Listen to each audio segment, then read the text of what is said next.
Mucha atención a esto. La tensión entre Ucrania y Rusia ha alcanzado un punto más después de los ataques que tuvieron lugar en los aeródromos rusos de las regiones de Riazán y Saratov, de los que Moscú señaló directamente a Kiev como autor responsable de los mismos. Ante lo sucedido una semana atrás, el Kremlin ha hecho hincapié en el refuerzo de la defensa antiaérea para cubrirse de posibles ataques aéreos que pudiesen realizar las autoridades ucranianas. Las Fuerzas Armadas del país invadido han advertido de que no necesitan permiso para atacar objetivos en territorio ruso, tal y como anunció el secretario del Consejo Nacional de Seguridad y Defensa de Ucrania, SNBO, Oleksiy Danilov. Golpearemos donde sea necesario, donde tengamos que golpear al enemigo, porque el enemigo está allí, desde la frontera hasta Vladivostok. No tenemos la intención de preguntar dónde y cómo debemos aniquilar al enemigo, manifestó al respecto. Por su parte, el analista militar ruso Mikhail Khodaryonok analizó las posibles estrategias que podría llevar a cabo el ejército ucraniano en el corto y medio plazo, su capacidad de alcanzar objetivos en Rusia. Por otra parte, aseguró que Ucrania dispone de empresas especializadas en el diseño y comercialización de misiles de largo alcance como los Gram, cuyo alcance podría ser de unos 500 kilómetros. El complejo militar industrial de Ucrania cuenta con todas las posibilidades y cualidades necesarias para desarrollar misiles y drones de largo alcance. Rusia convocó a su Consejo de Seguridad debido a los últimos ataques. Asimismo, Rusia continúa con el uso de los drones suministrados por Irán para golpear las principales infraestructuras de Ucrania, especialmente las energéticas. El último ataque dejó a 1,5 millones de personas en Odessa sin suministro eléctrico, cuya reparación llevará meses según manifestaron las autoridades regionales. Zelensky calificó la situación de muy difícil, aunque descartó la posibilidad de evacuar la zona. Debido a los daños ocasionados por los ataques con misiles a las centrales eléctricas y la red de alta tensión, el sistema presenta un importante déficit de energía eléctrica. El último ataque, de hecho, retrasó el calendario de reparaciones por una semana, aseguró Ukrenergo, la compañía principal de red de distribución eléctrica de Ucrania. Según esta compañía, el frío invernal se expone como el principal inconveniente a la hora de realizar reparaciones. Turquía se ha erigido durante este año como el principal país mediador entre Ucrania y Rusia, con su presidente Recep Erdoğan a la cabeza. También quiere que cualquier pacto se firme en su país y planea hablar con sus homólogos ruso y ucraniano estos días para discutir el fortalecimiento de un acuerdo sobre el corredor de cereales del Mar Negro patrocinado por la ONU. Las llamadas telefónicas con Vladimir Putin y Volodymyr Zelensky se producen en medio de algunos problemas con el acuerdo firmado en julio, negociado por la ONU y Turquía, que permite la exportación de granos ucranianos desde los puertos de Ucrania, en el que Ankara actúa como garante junto con las Naciones Unidas. Era importante que Turquía no ofreciera a Rusia ninguna solución a las sanciones. Preocupa la política continua de Turquía de no unirse a las medidas restrictivas de la UE contra Rusia, expresó el alto representante, Josep Borrell. El presidente de Rusia, Vladimir Putin, no ejecutará una conferencia de prensa de fin de año por primera vez en al menos una década. Las autoridades rusas han informado, además, que no tendrá lugar hasta pasado el Año Nuevo, donde está previsto que el mandatario atienda a los medios de comunicación para exhibir su opinión sobre multitud de cuestiones. Los observadores del Kremlin aprecian esto como una ruptura con el protocolo debido a su guerra en Ucrania iniciada el pasado mes de febrero.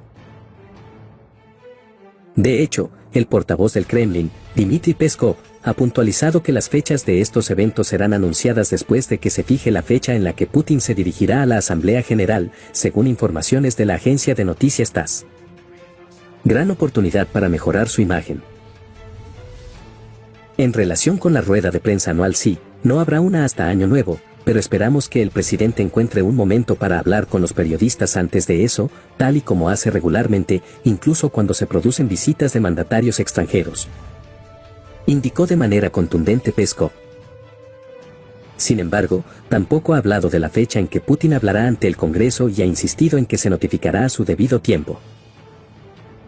Y es que las conferencias de prensa son una gran oportunidad, tradicionalmente, para que el presidente mejore su imagen a nivel nacional e internacional. La inteligencia británica apunta el motivo. Ha sido la inteligencia británica la que ha apuntado el motivo de la cancelación del tradicional mensaje de Putin de finales de año. El Ministerio de Defensa del Reino Unido lo achaca a la preocupación de Moscú ante un creciente sentimiento antibélico entre la población. Es la primera vez en 10 años que el presidente ruso no dará la rueda de prensa anual. Desaparecido del panorama público.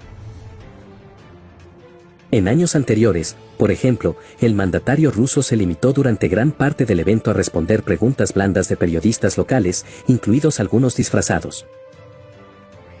De la misma manera, este rechazó cualquier pregunta incómoda de los medios extranjeros que pudiera ponerle en algún compromiso, lo que permitió que su administración presumiera de transparencia.